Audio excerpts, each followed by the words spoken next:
사람들은 누구나 복받기를 원합니다.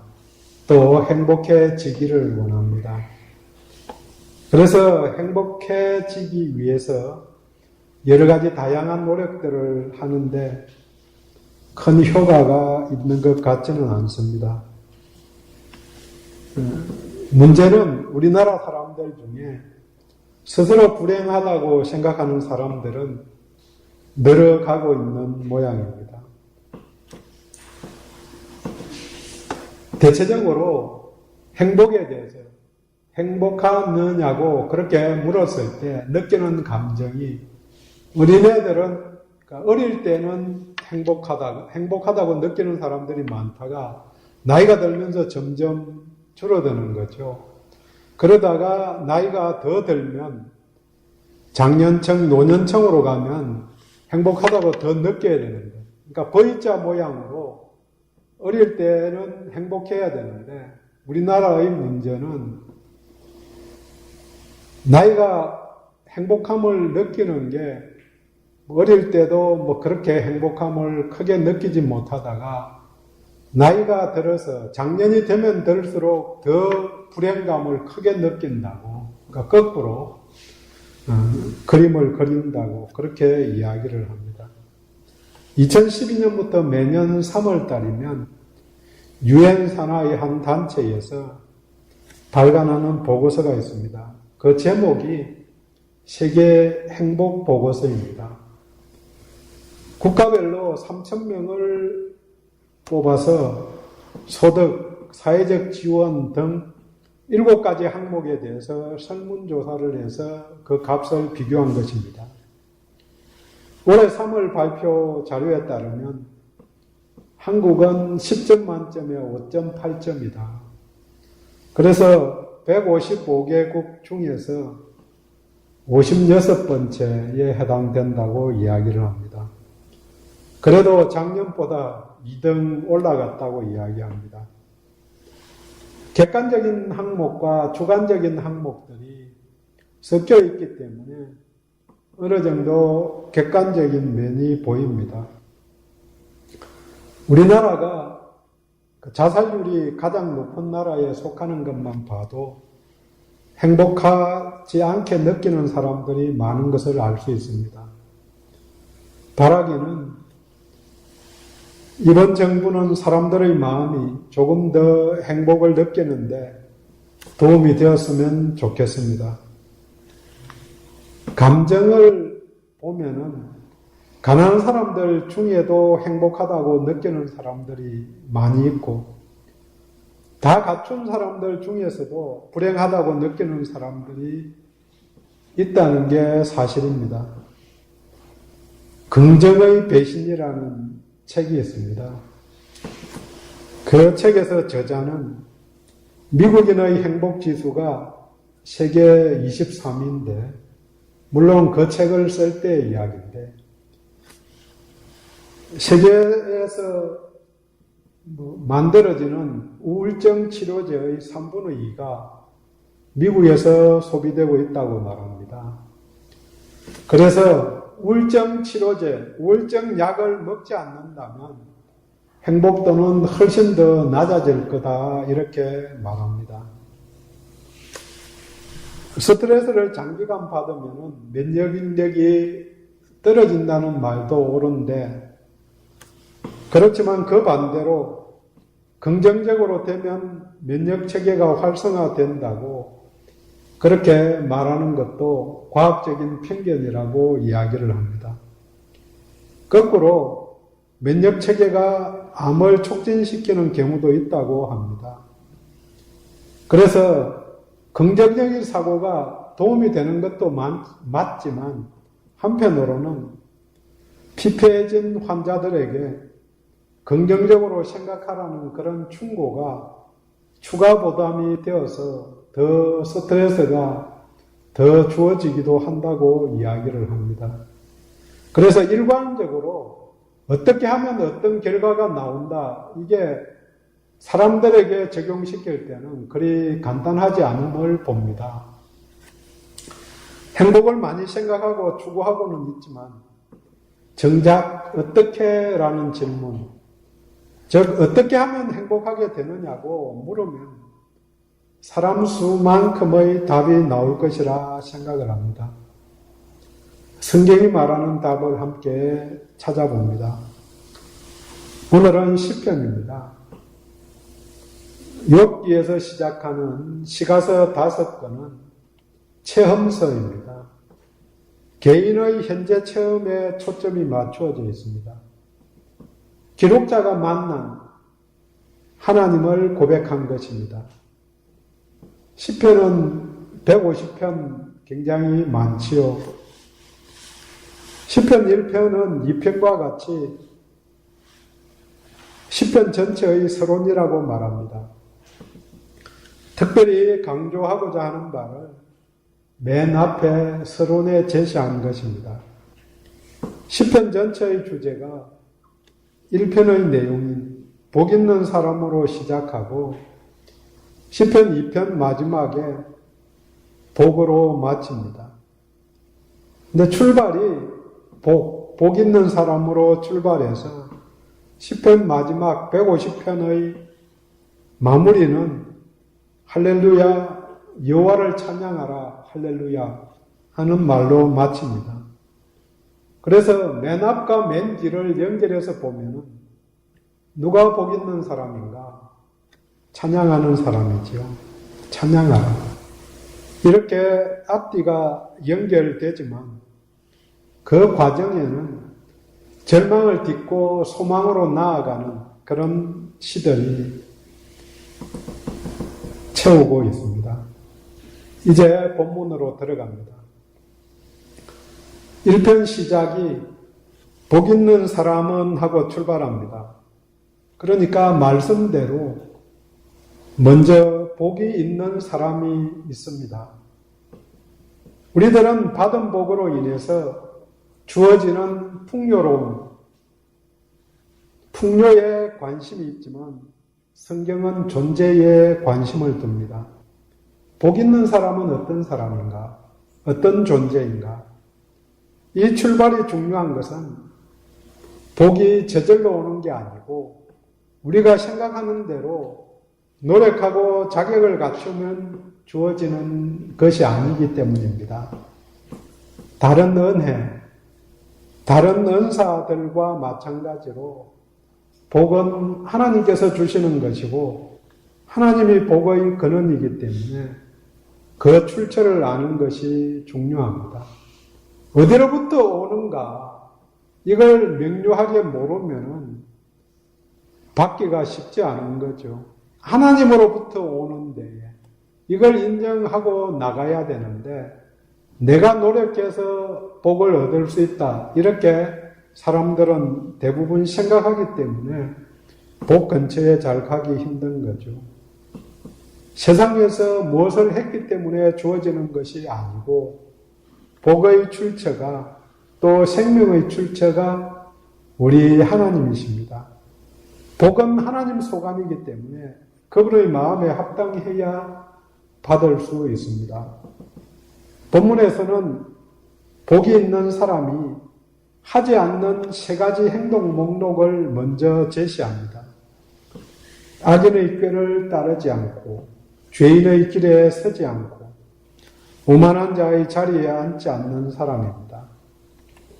악인, 죄인, 오만한 자 꼭 같이 놓고 보는 거죠. 꼭 같은 사람입니다. 근데 여기 나오는 오만한 자는 원래 뜻이 조롱하거나 비웃는 사람입니다. 하나님을 조롱하거나 비웃는 사람, 또 신실한 사람을 조롱하거나 비웃는 사람을 말합니다. 왜 조롱하거나 비웃을까? 자신이 심판자의 위치에 있기 때문에 조롱하고 비웃는 행동을 하고 자신이 하나님의 자리에 있기 때문에 오만하고 교만하게 지내는 것입니다. 이런 자들과 함께 하지 않는 게 상책입니다. 많이 듣는 내용이지만 따르다가 또 서 있다가 같이 앉아서 누리는 상태로 점점 자리를 잡는 모습을 보게 됩니다. 악인의 길은 하나님 앞에 가던 행동을 멈추게 하고 앉아서 누리는 데에만 관심을 갖게 됩니다. 타성에 젖어들면 행동하는 신앙에서 안주하는 신앙으로 들어가게 되고 하나님을 찾지 않게 되기 때문에 우리들은 일상 매번 돌아봐야 합니다. 구체적으로 어떤 게 악인의 꾀이고 죄인의 길이고 오만한 자의 자리인지 말씀에 비추어 봐야 합니다. 시편 1편 오늘 본문은 가이드라인을 제시한 것이지 세부적인 내용이 들어있지 않습니다. 그래서 이 말씀 그대로 악인의 꾀를 따르지 않고 죄인들의 길에 서지 않고 오만한 자의 자리에 앉지 않아야 된다. 이건 굉장히 중요한 가이드라인이기는 하지만 이걸 아무리 외운다고 그 길을 피해가는 게 아니라는 거죠. 이걸 외운다고 죄가 피해가는 것도 아니고 그 길에서 벗어나서 하나님의 길로 갈 수 있는 게 아니라는 거죠. 그러니까 피해야 할 것이 뭔지 이걸 파악해야 하는 거죠. 구체적으로 몇 가지 예를 들면 교만한 것, 질투하는 것, 시기하는 것, 탐욕스러운 것 이런 목록들, 내용들을 성경에서 찾을 수 있는 거죠. 그러면 그 말씀을 보면서 내가 탐욕 또 남들을 질투하고 있는 건지 이런 것들을 살펴보면서 질투하고 있다면 악인의 꾀에 들어간 거고 죄인들의 자리에 같이 앉아있는 그런 행상이라는 거죠. 복 있는 자가 하지 말아야 할 목록 3가지에 이어서 복 있는 자가 해야 할 목록 2가지가 2절에 나옵니다. 여호와 율법을 즐거워하며 그의 율법을 주야로 묵상하는도다. 율법을 교훈이라고 바꿔도 될 것입니다. 여호와의 교훈을 즐거워하는 것입니다. 왜냐하면 그분의 말씀이기 때문입니다. 하나님이 말씀하셨으니 즐거운 마음으로 기뻐하며 받아들이는 것입니다.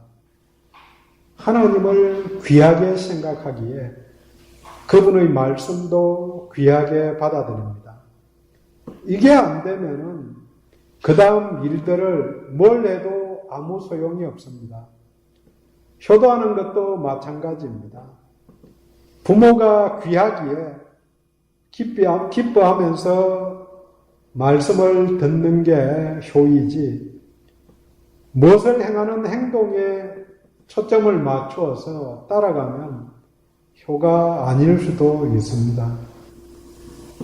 교훈이 즐겁기 때문에 또 내게 유익한 것이기 때문에 이걸 인식하기 때문에 그 교훈을 밤낮 묵상합니다. 그런데 여기서 히브리어 묵상한다는 단어, 우리들은 묵상한다 이것은 머리로 계속해서 생각하는 거죠. 하지만 히브리어 단어는 머리로 생각한다는 게 아니고 첫 번째로는 읊조린다. 계속해서 입으로 중얼중얼 한다. 밤낮 입으로 외우고 다니는 것입니다. 왜 외우는가? 실천하기 위해서입니다. 첫 번째는 외우고 다닌다. 혼자 소리로 중얼거린다. 두 번째 묵상의 다른 의미는 소리친다. 이런 뜻이 있습니다. 그냥 소리친다는 게 그냥 조용히 읊조리는 것하고는 다르지요. 다른 사람들이 듣게 크게 소리치는 것.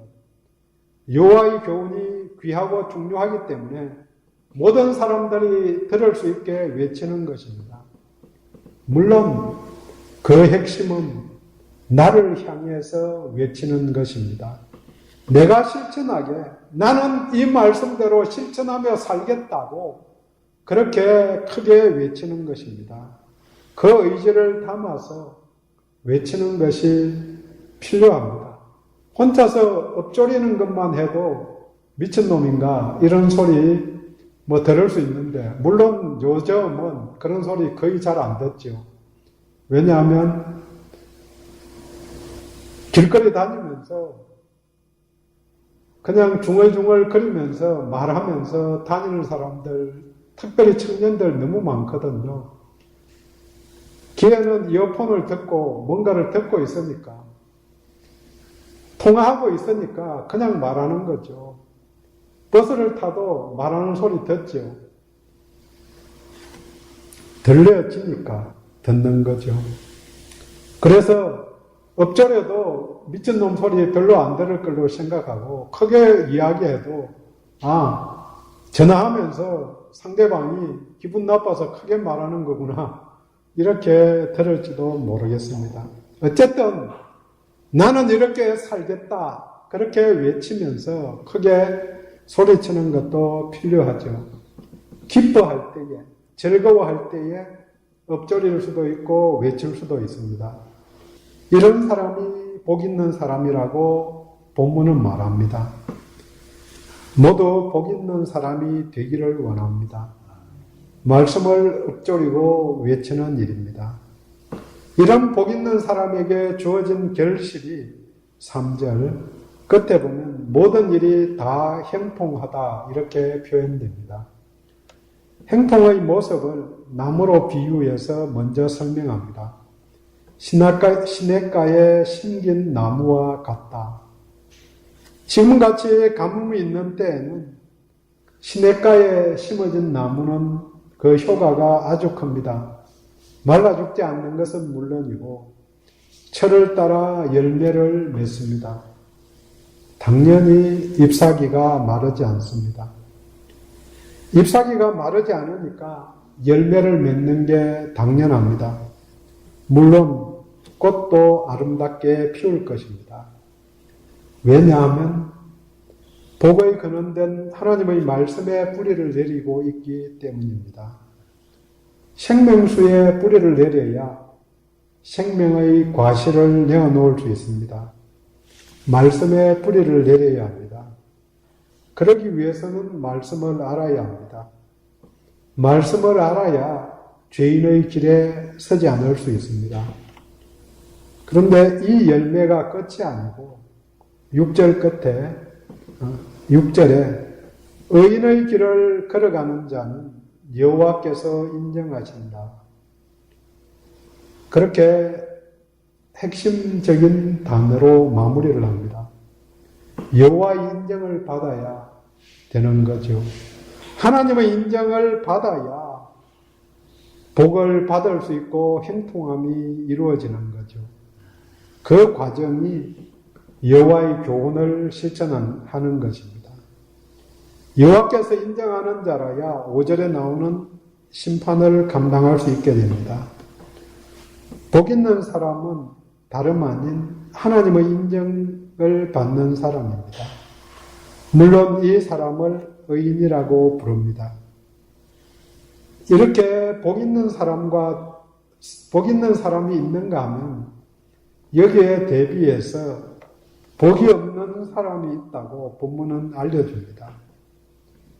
복이 없는 사람은 복 있는 사람과 반대로 행동하고 살아가는 사람을 말합니다.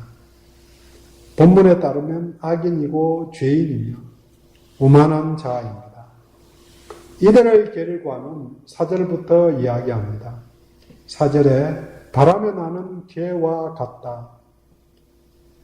바람에 결을 날리는 것, 죽정이를 날리는 것, 이전에 농사 짓는 것 본 사람들은 많이 보지요. 무엇을 중요하다고 실천하지만 죽정이만 남아서 건질 게 없다는 이야기입니다. 흠하게 손으로 잡았다고 생각하는데 손가락 사이로 다 빠져나가고 남은 게 아무것도 없습니다. 당연히 5절 말씀대로 심판을 견디지 못합니다. 알곡과 쭉정이는 하나님이 심판하시는 그날 가려질 것입니다. 개와 같은 쭉정이는 바람에 다 날려갑니다.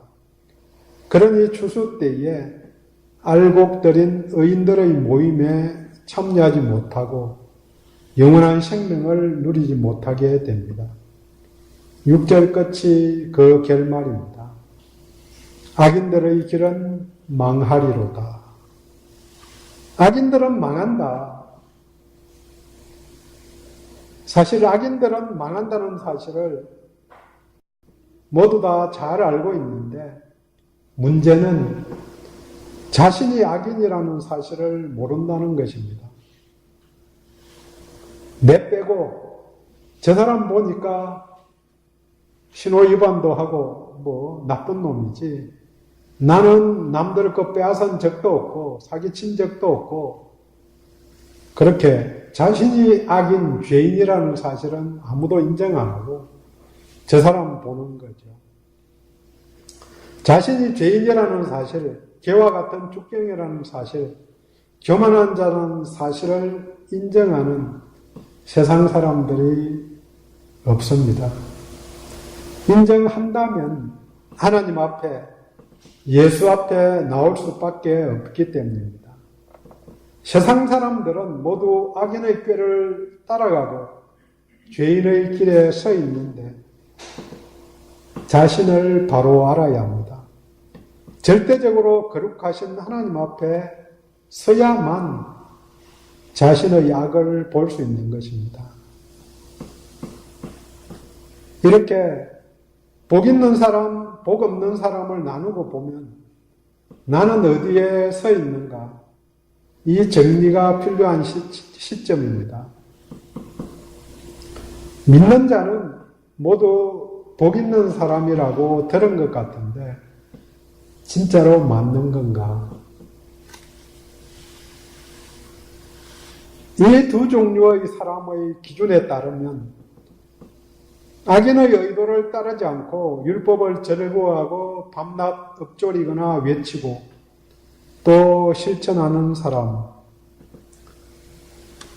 찾아봅니다. 주변에 그렇게 온전히 하는 사람들이 있을까? 나는, 너는 또 성경을 찾아보면 이런 사람들이 있을까? 없다고 이야기하죠. 아무도 없다. 로마서 3장 12절에 선을 행하는 자는 없나니 하나도 없도다. 로마서 3장 20절에 율법의 행위로 그의 앞에 의롭다 하심을 얻을 육체가 없나니 가만히 살펴보면 성경 속에서 그 유명한 믿음의 조상 아브라함도 흠이 많이 있죠. 모세도 다윗도 가지 못한 길, 그렇게 온전히 실천하지 못한 길입니다.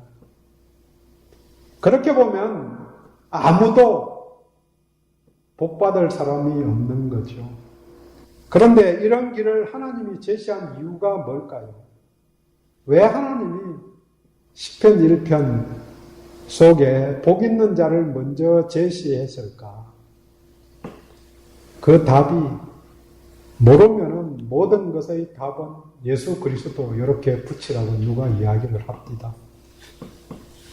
예수 그리스도입니다. 우리 주 예수 그리스도만이 온전한 길을 갖고 길이 되시고 복이 있는 자였습니다. 그래서 복을 나누어 주시는 자였고 여호와 하나님이 인정하신 분이었습니다. 본인이 생명수 되시어 생명을 나누어 주셨습니다. 그러면 왜 아무도 가지 못한, 누구도 가지 못한 길을 제시했는가? 우리가 지키지 못할 가이드라인을 제시했는가 하는 것입니다. 궁금하죠? 저는 궁금했어요. 그리스도 안에 있으라는 요청입니다. 우리는 감당할 수 없지만, 우리는 실수하고 넘어지지만, 우리들은 악인들의 꾀를 따를 때가 있지만, 온전하신 그리스도께서 함께 하시기에 완전히 넘어지지 않고 새롭게 일어나서 의인들의 길을 따라가게 됩니다. 내가 길이라고 선언하신 그분을 따라갈 수 있게 됩니다. 물론 그분 안에 있어서 그분의 복으로 인해서 본문이 제시된 복을 누리게 됩니다. 결과적으로 보면 무임승차입니다. 하지만 그 차를 탄다는 것, 타서 함께 있다는 점이 중요합니다. 그리고 내 속에서 그분이 이루시기를 원하는 일, 또 이루어 가시는 일이 있습니다. 한 가지씩 실천하고 또 실천할 수 있게 하나님께서, 예수님께서 지속적으로 성령님을 통해서 우리들을 도우십니다. 당장 실천 가능한 일부터 생각합니다. 하나님의 인정을 받는 길입니다. 그 길이 2절 말씀대로 하나님의 말씀을 즐거워하고 하나님의 말씀을 묵상하는 것입니다. 밤낮으로 말씀대로 살려고 노력하는 것입니다. 실천할 수 있는 힘과 능력을 달라고 요청하면서 오늘도 그 길을 가고 복된 자의 삶을 살아내는 것입니다. 정리합니다. 복 있는 사람이 있습니다. 하나님의 부름을 받은 사람입니다. 하나님을 찬양하고 예배하는 사람입니다. 악인이나 죄인, 오만한 자와 함께하지 않는 사람입니다. 또 율법을 즐거워하면서 틈이 나는 대로 엎조리고 외치는 사람입니다. 그런 삶을 사는 것이 복의 조건이라면 우리는 아무도 복받을 사람이 없습니다. 하지만 복된 예수 안에 있으면 그러한 삶을 살아낼 힘을 얻고 하나님의 인정을 받을 수 있습니다. 복된 자의 자리에 앉으신 모두를 축복합니다. 예배자가 복된 자입니다. 할렐루야. 기도합니다.